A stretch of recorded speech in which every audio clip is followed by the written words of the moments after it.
If you're doing some estate planning, here's one thing to keep in mind. A big mistake that people sometimes make with their house is they think, oh, my will is going to control what happens with my house. That is true about 90% of the time, but let's talk about other times when it doesn't.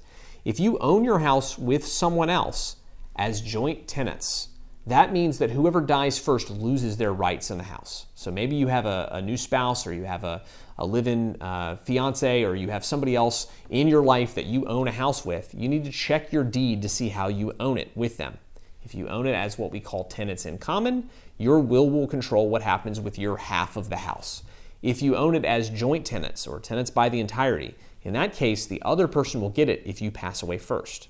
The reason this is important is sometimes people will draft a will and they'll say, all right, I leave my house to my son, and my new wife will have her assets and whatever, but I want my son from my prior marriage to get the house or something like that. If you don't check your deed, what you may not realize is that if you pass first, that will does not control what happens to your house.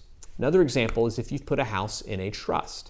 If your house or other assets are in a trust, a revocable living trust or an irrevocable living trust, any number of kind of trusts, then your will does not control what happens with that house. Your trust does. So you need to look at the language of your trust and see if you are able to amend the trust to change what happens to your house.